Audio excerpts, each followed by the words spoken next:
Easter's just passed, and with it the cooking of a chunk of ham. Of course, you can't just eat the main slices of meat.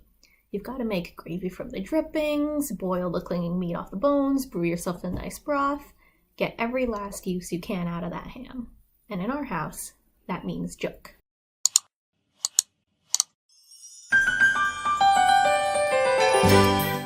Jook has been a part of my life since I can remember. It's the definition of leftovers, but to my brother and I growing up, it always seemed like a special treat. Very few of our peers were familiar with it, though, which is something I didn't really consciously register until 2008, when my roommate at college introduced me to Avatar: The Last Airbender. Now, I had missed the initial Avatar fandom boat by virtue of being one of those judgmental teenage brats who just glanced at the commercial of Aang bouncing around, defying gravity, and giggling against a nondescript background of blue sky and some beige brick wall. And I went, oh, it's another anime ripoff, and then I went on with my life. It wasn't until years later when my new college roommate, who was like super deep into the Avatar fandom, and they were all thriving in the wake of the recent series finale, produced her DVD collection and insisted that I watched her favorite show.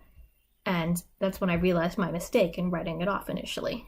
If you're watching this video, you probably already know what an amazing show Avatar: The Last Airbender is. The plot, the characters, the world building. It's the kind of show that makes you pause in the middle of a diner 10 years later, completely unprompted, and just go like, damn, Avatar was so good. And while this is just more of an Avatar universe fact rather than a reason it was good, every character in the Avatar universe is Asian. The entire world is made of beautiful melds of different parts of Asian culture, East and South, and this is something that I didn't really think about beyond that it was pretty cool until the end of season 2 when Iroh and Zuko are eating Jook. I was so excited to see Jook on that television screen, and that's when I realized that I had never seen Jook on any show or movie before, ever. And that I had never seen Sungo or Lobako or Chashu Bao, that I had never heard anyone at school or camp or anyone at all outside of my family ever mention anything like it. And I soon discovered that even if the ATLA fandom meant that there were now millions of people who knew the name Jook, that didn't mean people fully understood what it was. I saw Jook described in fanfic as a cool, sweet drink. I made a horrible bastardized version with fresh rice in the apartment kitchen in 2012 in college. And 2 of my friends said they were excited to eat Jook after seeing it on Avatar. And they were enthusiasing about how good it tasted. And I was like, no, you have to understand, this abomination is not Jook. So, what really is Jook, and why was it such a big deal when Zuko, I don't want any calming tea, happily took a bowl for breakfast in Ba Sing Se? What you have to understand first is that at its core, Jook is peasant food. It was originally made stretching rice portions as far as they'd go, using something like 10 or 12 to 1 ratio of water to rice, and cooking it until the rice broke down into this sort of sticky porridge, which, spreads more evenly throughout all that water. And, it was eventually treated more as a valued dish among all classes of people, and hundreds of preparation variations, and this rice congee kind of dish does appear with different flavor profiles all over Asia. But in relation to Avatar, we're going to focus on Jook. Now, in my house, Jook usually comes out when we're really trying to get every last drop out of a hunk of meat. After the meat and the gravy and the broth, there's still a bit of flavor to be eked out, so we make a second batch of broth. This batch is obviously going to be a lot weaker than the first, and so it's not really suitable for a good soup or anything like that, So what you do is you make Jook by adding old rice, at least a day old, as I discovered in college. Fresh rice cooks differently and completely ruins the texture.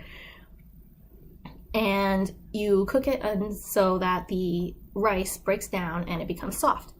We usually find it easy to just sort of like leave it on the stove and let it cook on the low heat setting all day, but there's many styles of Jook, and it can certainly be made faster for more immediate gratification. Each cook makes the same dish differently, in terms of cooking in general, so there's really not any hard rule, especially for something like this, which is a leftover kind of recipe. My family usually uses second batch broth, as I said, and we'll also like cook in some of the small leftover meat pieces that we boiled off the bones, and we flavor with ginger, green onions, and soy sauce. And the end result is this hot, salty comfort food. There are people who make it with basically everything that they can. I know that eggs and stuff are a common thing to add into it, or fish. I don't know. I've never really done that, but like I said, it's a leftover meal for poor people. So.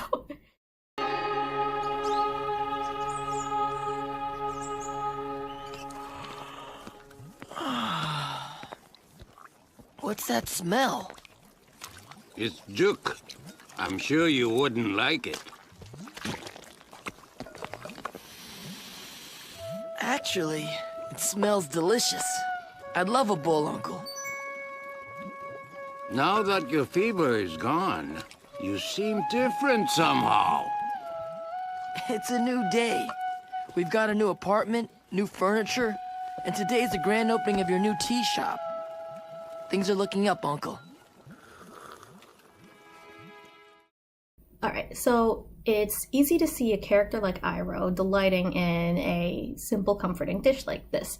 And it's just as jarring to witness the constantly boiling, banished Prince Zuko happily requesting a bowl.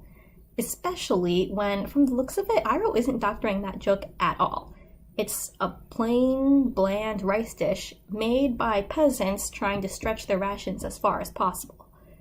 It would chafe at the previous Zuko's pride for such a thing to be anywhere in the vicinity of the two of them as Fire Nation royalty.